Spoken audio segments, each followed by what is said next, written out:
The call of the Hogs can be heard all the way to San Francisco. You're listening to Pod at the Palace with Curtis Wilkerson on Inside Arkansas. Good morning, everybody. Happy Thursday, and welcome back to the Pod at the Palace. I'm your host, Curtis Wilkerson, with Inside Arkansas. Still buzzing after getting to sit in on a Razorback basketball practice yesterday. That was awesome. It was much needed. It was Christmas in July. It was more than I could have asked for.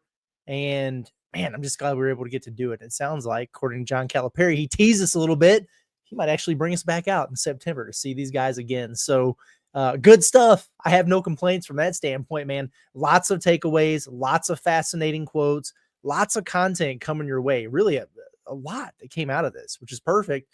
So much so that the weekend episodes are coming back for the foreseeable future, because there's a lot of deep dives to get into, from what took place on Wednesday, from the practice itself to the press conference. A lot of interesting stuff that Cal had to say, that the players had to say. It was fantastic. And so I would first encourage you to hop over to our Inside Arkansas YouTube channel. Check out the 15 minutes of practice footage that we've posted. Check out John Calipari's press conference. Check out the player press conferences where we've got Trevor Brazile, DJ Wagner, Malik Thomas, and Nick Pringle. Got to talk to all of those guys. And also, I know not everybody was able to watch our hour and 23-minute live reaction show last night. John and I did. So what I'm going to start with today is just a rapid fire rundown of my first impressions of this basketball team. And we'll go big picture with the full squad, and then we'll roll through every player real quick. What stood out in the most positive way for each one of these guys, and, you know, an area of emphasis that maybe something they need to work on, that whether it was something I saw or Cal, who mentioned a lot of things there, just so you have, you know, the full pros and cons type of rundown on the practice and everything that we saw. So we'll roll through that in our first segment, and then touch on what I thought was a really interesting roster building, roster construction tidbit that might include another addition for this coming season. We'll talk about that afterwards. But first, got to tell you about our sponsors. As always, we're brought to you by our friends over at Freedom Boat Club of Arkansas. Summer is finally here. There's no better place to spend it than out on the lake. If you don't own a boat, cool. It doesn't matter. There are more than one ways to skin a cat. At least that's what I was told by my grandparents.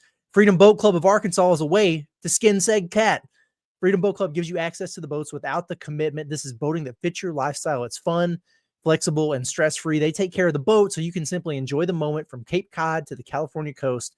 Your next boat day awaits. Whether you prefer Greers Ferry Lake, Lake Hamilton, or a day on the river in Little Rock, Freedom Boat Club of Arkansas will help you make summer in the natural state the best one yet. They've got all three locations there right here in the natural state. Check out their website, www.freedomboatclubar.com today, to learn more about the benefits of joining the club, or just scan that QR code in the top right-hand corner of your screen and check it out. All right, so let's jump right into this. First impressions. They're so important, right? The first day of school, first day at a new job, the first date with a new girl or guy for our female listeners out there. First basketball practice that the Pod at the Palace crew gets to check out. It's all just equally critical, right? I mean, it's all a really big deal. This team as a whole passed the initial vibe check for me on Wednesday.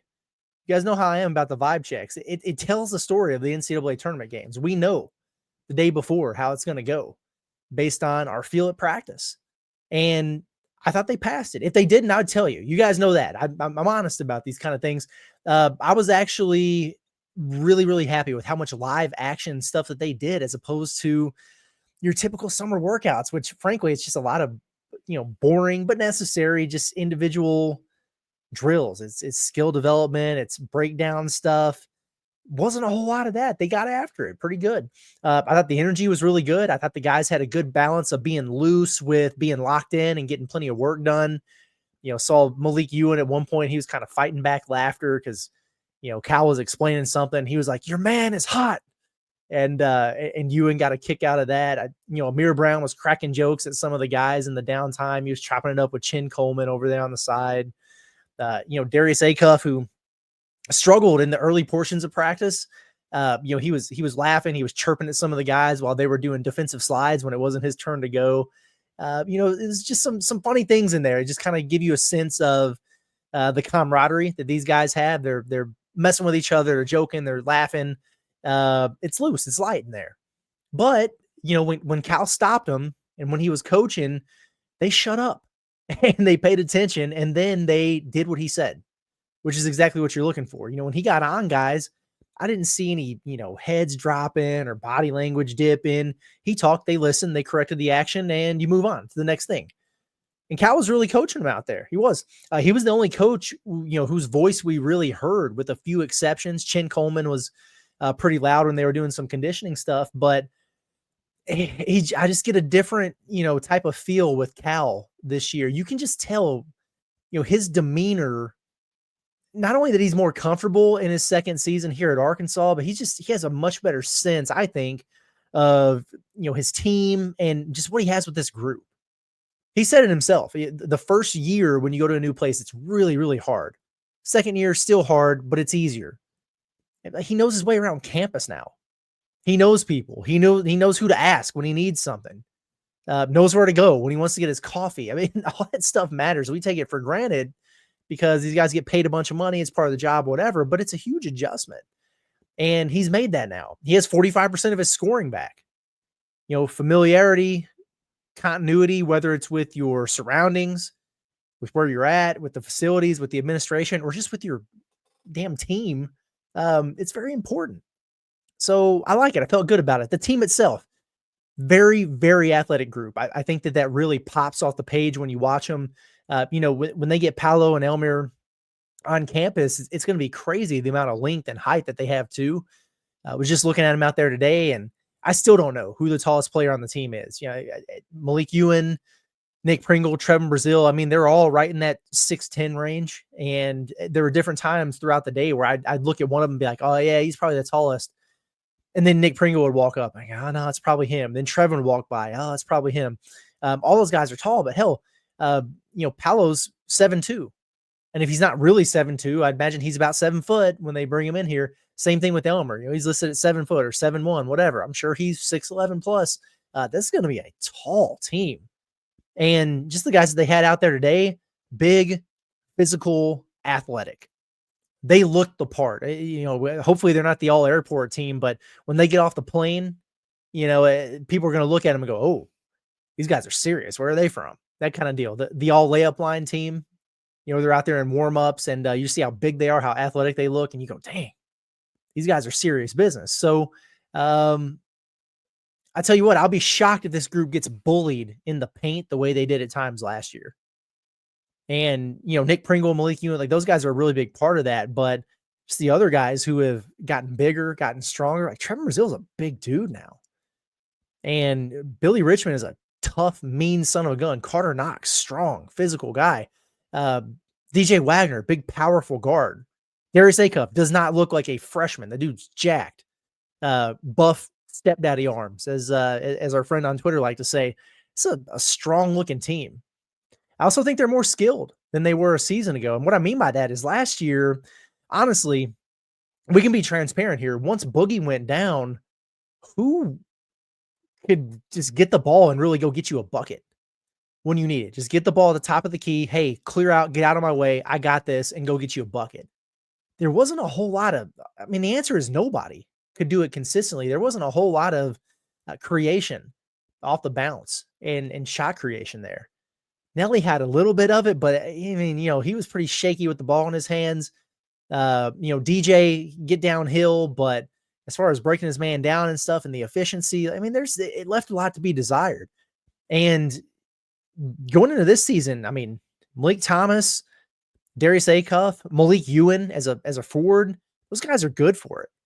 Hell, Sealy has some playmaking ability. There's a freshman. The returners, most of them, I think, have made strides in that department. So I don't believe that we're going to see these long scoring droughts again. It's something that Cal hinted at during his press conference. I tend to agree. The flip side on that is, just being honest with you guys, I'm no more sold that they're going to be a much improved 3-point shooting team than I was before I watched practice. The guys who I thought would be making threes were making threes. But it's not like they shot the lights out by any means. And if you watch our highlight video, you'll see that they did, in fairness, shoot quite a bit better once we had to turn the cameras off, obviously. So for all you know, I'm lying to you. I'm not. But they did get better when they were running up and down. It still doesn't strike me as a team that's really going to load it up and stroke it from three there. Although it's those little subtle things that give you some reasons for optimism.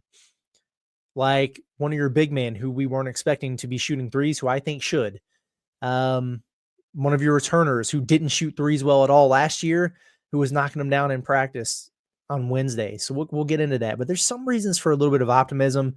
The jury's still out there, but I can tell you they're going to be a better offensive rebounding team. I guarantee you that. So at least if you are missing, you're going to secure more of your misses and get chances to make them the next time around. So not bad there. Chemistry, I feel like, is ahead of schedule. There was a good sense of camaraderie in there. The banter back and forth between, Nick Pringle and Trevin Brazil at the press conference was awesome. It was funny. I think Pringle's great for that locker room, by the way. Malik Thomas, very, very sharp, well-spoken. Cal kept saying that they're good kids. And I think I really tend to agree with that. I do. Player-specific stuff here quick. What popped, what to work on with each guy now that we've been up there, up close and in person and get to watch them for an hour on Wednesday. I'll tell you what. I want to start with the returners and start with a quick clip from Coach Cal where he touched on Billy, TB, and DJ specifically. Let's hear what he had to say. Like today, I mean, they're doing some things like you heard me tell Billy, if you can make that shot, how are they going to guard you? So get in this gym. Get more shots up. TB is, I don't know, I wasn't focused on him today, but he has played so well. He's not even the same guy. How about he smiles? Like, I'm just happy to see him smile. Like, dude, it went 3/4 of a season, he never smiled. I didn't even, now, you could tell he's happy. DJ's way better as a player. And he was good last year. Think about where he led us. He was good. Way better. Missed some shots. He'd been making shots. He missed a couple today, but yeah, I mean, Cal nailed it. I mean, of course he did. He's the Hall of Fame head coach. I'm the guy with the podcast, but I agree with everything that he said, right? I mean, what jumped out to me with Billy is his improvement as a jump shooter. And he did some other things well. You can tell that he's been working on his handle, still very, very impactful defensively, doing all the typical things there, but he was making some shots. And that's something I was really hoping to see. And I thought that there was a little bit more life and lift to his shot. He's made shots in the past, but even the ones he made just seemed a little heavy to me. And sometimes a little line drive-ish, but yeah, more lift, more life to that jumper. Something I think could be repeatable. Like maybe there's something there. And, I remember the three that he hit that Cal brought up when he stopped practice and said, hey, if you're making that shot, who can guard you? Nobody. And that's very, very true. And I remember a tough turnaround jumper. It's in our highlight clip that he hit on Sealy, where he's kind of backed it back out and pulled up, knocked it down with that left hand. I mean, it's a tough shot. And he was making some threes and drills. So to me, with Billy, that's the difference in being better and being great this coming season. Because if they have to respect Billy as a shooter, opposing defenses, they're just not going to be able to stay in front of him. You just can't. He's too athletic, too explosive off the bounce, too long, and good luck if you have to close out on him and you can't give him cushion. The flip side, in fairness, and TB actually brought this up during the press conference and said, hey, he makes up for it literally the next play every single time. But, Billy still gets a little, he gets the turnover bugs, some of those silly, little careless, unnecessary types of turnovers. Had a handful of those in his practice. And hopefully that's something that he cleans up. But you get a lot more good than you do bad out of Billy. And he's definitely an improved version of himself. Speaking of TV, Cal said, I wasn't really focused on TB today. I was. Good grief, he was hooping. He looked really, really good out there. And yeah, how about that smile? I mean, we made fun of him all last season for being so stoic and not showing any emotion whatsoever. Now he's beaming out there, and it's probably because he's balling. I'd have a big smile on my face too if I was playing the way that he was. Trevin was the best player on the floor Wednesday, and it's not just, he picked up where he left off at the end of last season. No, he's better than he was. You can tell he's been in the lab working. He's added 10 pounds, looks the part. As I pointed out on the live reaction show, him and Nick Pringle are both listed at 230 pounds or whatever. Nick Pringle is bigger than him, but it ain't by much. Honestly, it's really not. They were side by side. They were guarding each other today. You could see it. Trevin's really bulked up and he's carrying it well. It's not just that he's making shots. He's making threes, and he was doing it at a high level, but he's hunting them now. He's aggressive looking for him. He's not second guessing. He's not hesitating. Catch, shoot. Got a guy in his face, but his hands down, shoot. You're 6'11". You can do that. And that's a confidence thing, I think. And he was killing Malik Ewing and Carter Knox off the dribble from the perimeter. And that's the next evolution in his game. We saw hits of that. I remember against Texas Tech, he was taking those guys off the bounce a little bit. He was certainly doing that in this practice today. The new weight, I mean, he's playing physical. He was not getting pushed around in that lane by Pringle or Ewan or anybody for that matter. Trevin Brazile is a better basketball player right now than he was in March. So with him, it's all about consistency. We know that. Carrying it over game to game and having that full season where you play to your potential. If he does, he's going to get drafted. In my opinion. DJ Wagner, on this particular 1 hour sample size, looked kind of like the same player to me.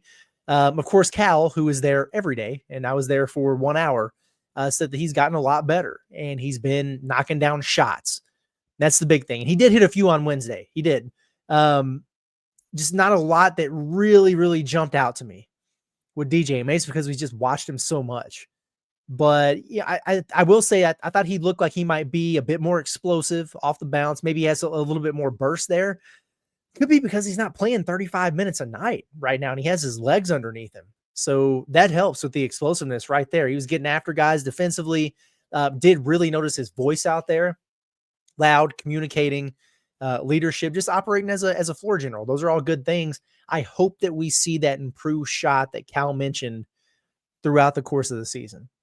Looks like that hitch it's still there, but it looks like he's been working on it a little bit. Some improvement. It's a little bit more fluid, that motion. And so maybe that leads to a little bit better efficiency. We'll see. Carter Knox, if I'm being honest, I was maybe just a little bit underwhelmed with Carter as a guy who has expectations of him being a first round draft pick, this time a year from now. Again, 1 hour out of entire summer. He didn't get a lot of touches. Like he just really didn't have the ball in his hands that much. So it was a little bit hard to evaluate. He had some really, really tough finishes through contact. He's just so powerful downhill, and he was getting hammered by the big guys in there finishing. He had a handful of and ones, which was good. He did knock down a few shots, but I just expected him to be a lot more involved there. I thought that he had a tough day on the defensive end of the floor. He really struggled a lot defending TB. At the 4, which is a tough assignment, but you're going to have to do that at times during the season. So it's great reps for him. No doubt about that. Sealy finished baseline on him one time. Leak, I remember, finished a really tough one on him. That was actually really good defense, just a tough shot. I think Carter's just a little bit behind right now because of the draft process. And then he missed a little bit more time for some personal stuff that he had going on. So, he is a returner. So from that standpoint, he's got a leg up on guys, but he missed a lot of time with his new teammates, and he's still making up for lost time there. Looks like he's caught up now in his conditioning. Looks like he's in really good shape. He's leaned up a little bit, looks strong. Looks like he's probably dropped some baby fat and added a little muscle. That's great. But I got a feeling as we progress through the summer, he's going to emerge as an alpha. The kid lives in a gym. I don't think he even has an actual place that he stays at because he's in there all the time. Not worried about Carter one bit. Just didn't see a whole bunch on Wednesday. I still think as impressed as I was with some of these other guys, Carter is going to be your guy. And it's just going to take a little bit of time for him to emerge in that role. They haven't even started official practice yet. Moving on to the freshmen. Malik Thomas, Darius Acuff, Isaiah Sealy, Kareem Rattel did not practice. He's out with a back injury. Let's start with another clip from Cal with his thoughts on those 3 guys. And Darius today to get shots to create for his teammates. Got to defend better, got to play at a higher pace all the time. Malik, you saw one of his shots that were like, I'm stopping every time he tries to take one because he goes about 1 for 5, and I said, we can't win with that. The other shots he makes, so just take those. But they like to do their thing. So we're teaching. Isaiah doesn't play until he catches. So he's behind the action instead of I'm seeing, and when I catch it, I read what's there in front of me. He catches and then tries to read, which is too late. But that's typical of someone his age. But there are things that Isaiah Sealy does that I can't teach. And he's going to be good. He's just going to catch up some of the. Okay. So, yeah, Malik Thomas was the most impressive newcomer in my eyes on Wednesday. Cal mentioned what they're challenging on, but a little bit later, and I didn't pull that clip. I should have. Time and time again, he referred to Leak as a bucket getter.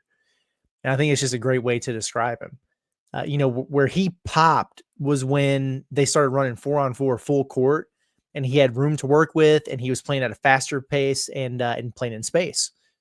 He's got kind of a quick, unorthodox release on his shot. Sometimes, his legs are kicked out. Sometimes it's almost like he's leaning into it, but it's effective. And you can tell he's the type of guy that can get really streaky and get on a heater, and he'll just be unconscious from out there. I said on the live reaction show, Malik Thomas is going to go for 30 on somebody this year. And I fully believe that. Really do. He's kind of a microwave scorer type. You can get a shot off in a variety of ways. Really deep bag. I think he does a pretty good job of understanding angles, whether that's the way that he's attacking or using the glass, get into his floater game. He's good. He's going to be a lot of fun to watch. Made some really, really tough ones. He had us over on the media section just kind of on damn watch, a number of times with some of the moves he made and some of the shots he was able to get off there. He is longer with a bigger frame, or a frame that he can fill out more so than I thought. There's room to bulk up. He's got some big calves, wide, broad shoulders. Kind of reminds me of Nick Smith from that standpoint. Nick Smith had some broad shoulders and long arms, but he wasn't that thick just yet. And Leak's kind of the same way. And man, I mentioned that possession where he really cooked Carter, and it was impressive. Tough shot. Cal stopped the drill, and was talking about him dribbling too much, right? And he does have to be more efficient off the bounce. Conserve those dribbles a little bit. Don't pound a hole in the floor with that basketball. Becoming a better shooter off the catch, operator off the ball. That's why he looked better, I think, in full court compared to half court. Those are things he's going to have to work on. So, I thought he was a good on-ball defender, keeps his man in front, but I will say the one thing that did stand out is he kind of got bullied under the rim on a drive by Billy Richmond, he just went right through him. And Billy's the type of powerful, strong, fearless driver that he's going to have to defend. And it was a drill where they were just kind of guarding each other up the floor, and then they wrapped by kind of checking it up from the perimeter, and you get 2 dribbles, and he just 2 dribbles right through him and finished, kind of pushing him up underneath the rim. So that's where that upper body strength and that weight room throughout the course of the rest of the summer and the offseason will come in handy. But Leak's electric. He really is. He's going to be fun to watch. You guys are going to like him a lot. Darius Acuff didn't have as much wow factor as Leak did on Wednesday, but he is really smooth. Was a little bit banged up at the beginning of practice, so it took him probably 20, 25 minutes to start to settle back in. And when he did some impressive things. I really love him as a pick and roll ball handler. At one point, he came off that pick and roll, and the defense was in drop coverage, so that big man was just kind of dropping back with him. And he had the guard who was trying to get over and follow him behind. And so he just saw that defender backpedaling, boom, pulled up, popped a mid-range, dropped it on him. Great. At one point, the guard got lazy, tried to go under that ball screen. When that happens, you got to make him pay, and that's exactly what it did. Pull up, three-pointer. Okay, you'll think twice before you go under. That's all he needs to do as a three-point shooter for Arkansas. He showed that he's capable of doing that. Loved when he was getting in the paint and kind of surveying the floor. And he's really good at that opposite corner skip pass, hook pass over the top of his head, right into the corner to hit a shooter. I'm definitely with Cal in that, I'd like to see him play with, more consistent burst, and because he's so explosive and, he definitely has room to improve, I think, on the defensive end of the floor. That's probably the key area of emphasis for him, I would imagine, moving forward, but didn't just jump off the page, but did a lot of things to check a lot of boxes that make why he's such a highly rated recruit and prospect coming in. he's going to be really good. Excited to see it. Wish we would have seen a little bit more. Wish he wouldn't have knocked knees or whatever it was that happened there early in that practice. But once he got going, you could definitely see what was in there. Isaiah Sealy, he's going to be in the rotation for Arkansas. I'm just telling you right now. I asked, the beginning of the day on Wednesday in the morning pod, I was like, hey man, I've been talking you up. Prove me right. He did. He did. He's very, very comfortable with the ball in his hands. He just looks like he belongs out there. Blew by Carter Knox one time for a baseline score. He had a nice play where he split a pair of defenders in the lane, just a little in and out, finished with the left hand. It was a tough move. Knocked down a couple threes. It's a good looking jump shot that he's got. Really nice drop down deflection on help defense. It's kind of like Leak, I think, in that he's better with the rock in his hands than without it. Interestingly enough, as a freshman, which Cal kind of hinted at, and he's going to need to. Well, I'll put it this way: the quickest path to the floor for Isaiah Sealy is to knock down threes, which he's more, I think, likely doing, running off screens, repositioning, getting himself open than he is pulling up off the bounce. Also think the weight room is going to be another thing that will be big for him.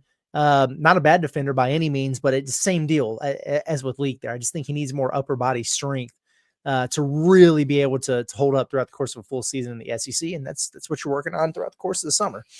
The big fellas, Malik Ewan, Nick Pringle, Coach Cal, what do you think about your only 2 transfer additions of the offseason? Let's see what he had to say. Well, you know what, with Nick, I forgot how good a defender he was on the ball, pick and rolls, because I watched some tape of our game when they smashed us, and he was switching out on our guards, and they couldn't get by him. So, and Malik Ewing is, 4-5 skilled, good passer. You can play through him, kind of like Trey Mitchell that I had. You can play through him. He can shoot balls. He can make passes. He's, got to get in better shape. Got to have played a faster pace at times, but he's going to learn that. He will. They're both good. In the past, you spoke. Yeah. Folks, Malik Ewan is going to be a problem. And I mean that in the best sense of the word. If he fully buys in, like if he goes all in on the process here, he's going to be an all-SEC guy. I mean, he's a mismatch nightmare. What jumped out about him, we heard the Trey Mitchell comp there with Cal. I like that. He's bigger than Trey Mitchell is and probably more skilled, frankly. Was interesting to hear Cal, if you heard him, he called him a 4-5. So we were wondering if he would play in tandem with Nick Pringle some. Well, you hear him talk about Nick Pringle being able to defend guards, and you hear him talking about Malik Ewan as a guy who can play the 4 offensively. So yeah, maybe they will play together some. And I think that'd be a lot of fun. You want to talk about a way to lead the country in rebounding. But seeing him knocking down threes, and he knocked down several of them while we were there, and leading the break after grabbing a rebound defensively, it just really, really popped to me. DJ Wagner in the press conference called Malik Ewan a 6'10" wing. And I just think teams are going to have a hell of a time guarding him. So he can do a little bit of everything. And if he's really added that 3-point shot, which he's taken one his entire career and he missed it, I would greenlight him if I'm Cal. I don't know if it was just a day where he was hot or whatever, but he was knocking him down from the corner. He was knocking him down from the top of the key. Even the ones that he missed looked good. And there's no reason why he shouldn't be shooting 1-2 a game. Like, you don't want to take away from what he does around the rim and, and pick and roll and DHO and everything like that. But if they're not going to guard him, if he can, sneak on somebody on a pick and pop or catch him sleeping in the lane as a trail man, whatever, stroke that, man. I think he's good for it. So areas to improve. Cal mentioned the motor running hot at all times. And I would add defense to that equation. Like, he's skilled and athletic enough to be a really good defender. I actually think the 2 there with the motor and the defense go hand in hand. So that's kind of where I'm at there. A lot of times he was in the right place, in position, but a half step late defensively, I noticed. Well, something to work on. And that's also not uncommon for guys who are in new surroundings. Nick Pringle, like I said, going to be a major locker room presence. I was so impressed with this press conference. Like, this is a young man who gets it. You hear that phrase all the time. This guy gets it. Nick Pringle does exactly that. What Malik Ewan might lack defensively, Nick Pringle, he has it. He's going to really improve Arkansas's pick and roll defense. You can hedge with him. You can double with him. He'd be really good in drop coverage. And also, you can switch with him.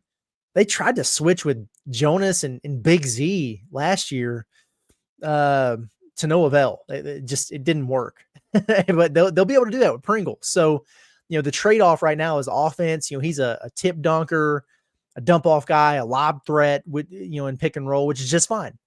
Not a whole lot outside of that, although they're working on it. And that's one thing, Cal said, hey, we want you to get comfortable being uncomfortable. They're challenging him to be more aggressive hunting his offense. They're basically saying, hey, shoot your shot, and then if you miss it, just rebound it because you're so good at doing that.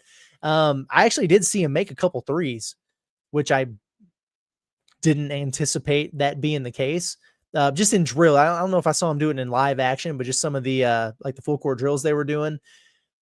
What I did see that I think is transferable or translatable, just kind of catching at the high post and just ripping and driving. Just one bounce on. He's so strong and so physical. You're not going to get that ball out of his hands, and you just drive through people, man.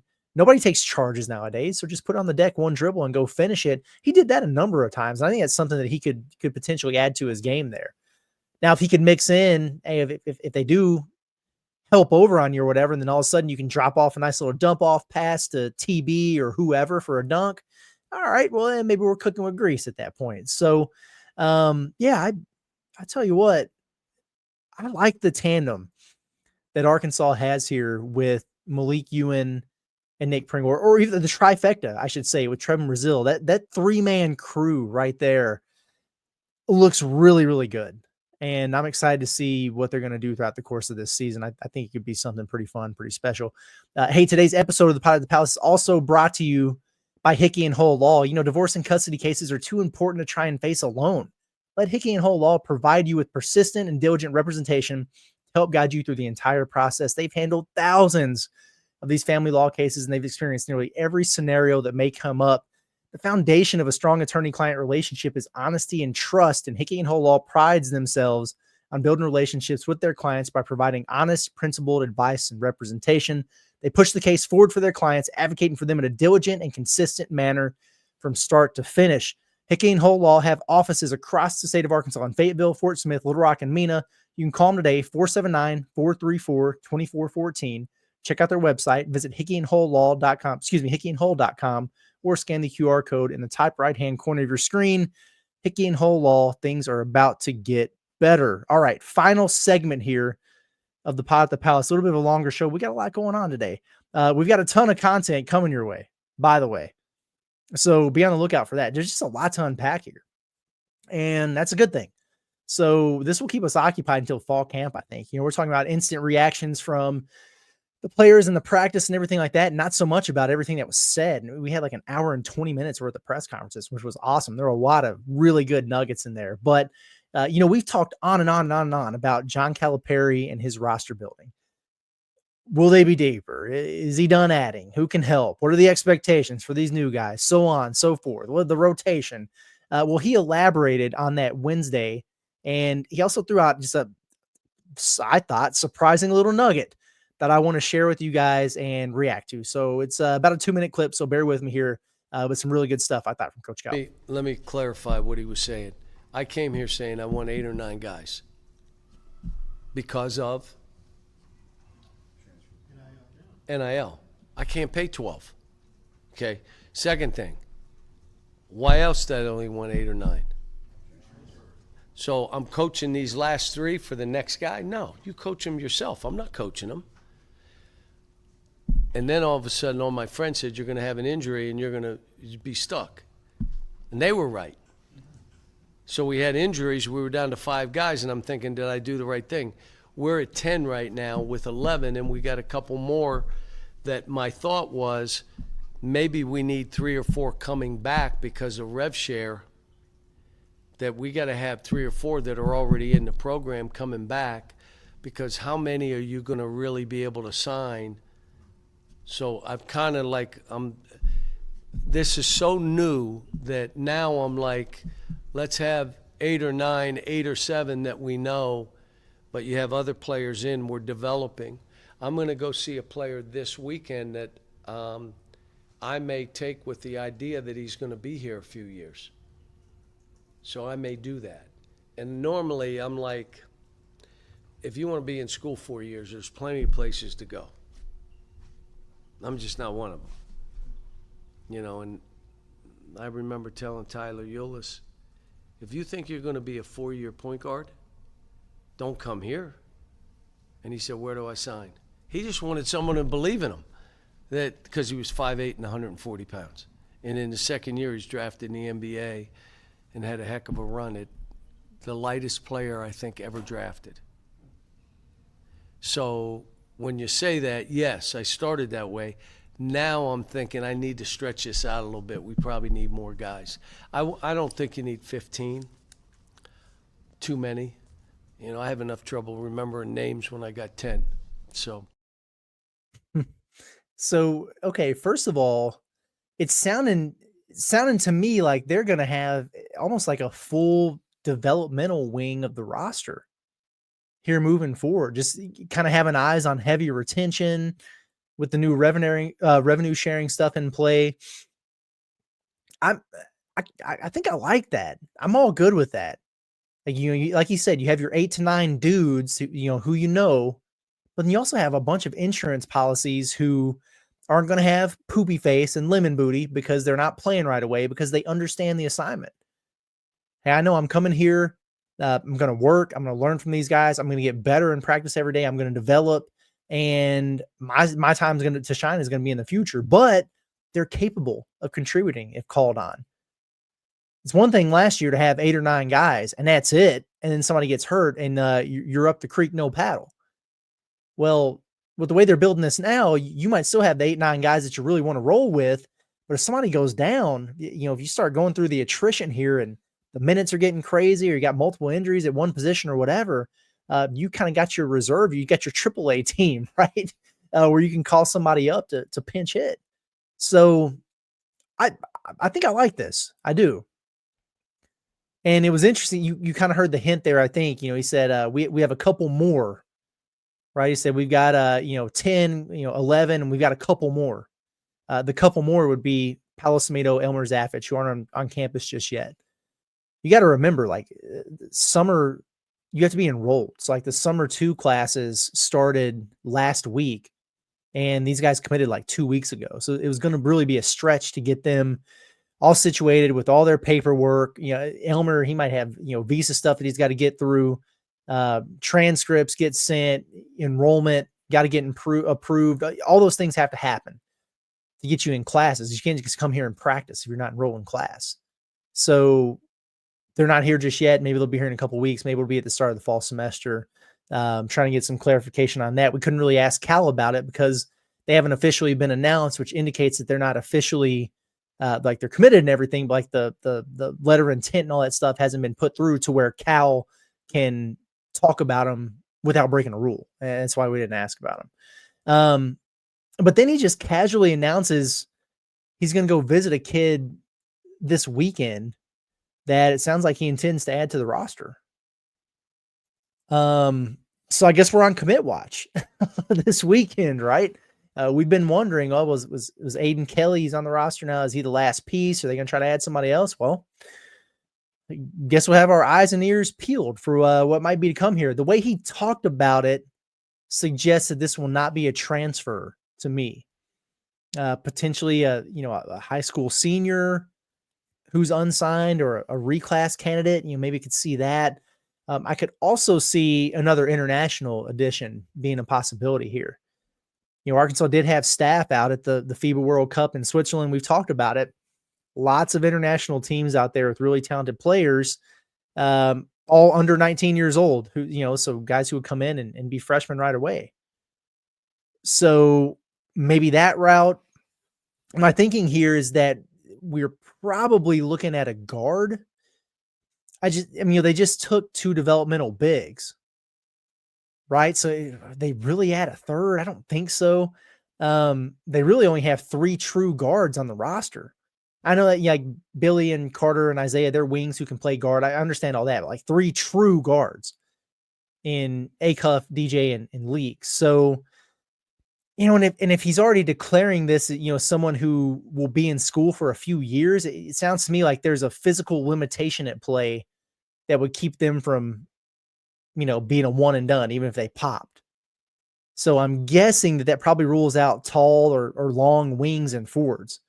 So my semi-educated guess is going to be that we're looking at maybe a bit of an undersized but capable, combo guard type of insurance policy here to develop. I'm be very interested to see what that winds up looking like. So we'll dig into it a little bit and see what we can find. But it might be one of those deals like Paolo was, where we see the news and we're surprised and we all react together. Can't wait for that. But anyway, 40 minutes for a random Thursday show, but a lot of exciting stuff, man, that we had to get to, and looking forward to continue to touch on just a lot of different things. And Cal, he really got into the weeds. And so I'm excited for some of the topics that we have coming up here. And heck, maybe we'll be talking about a new edition here at some point in the next few days, but going to get out of here for now. Really, really appreciate everybody for tapping in and rocking with us. It was really cool doing the live stream, seeing so many people fired up for basketball in July.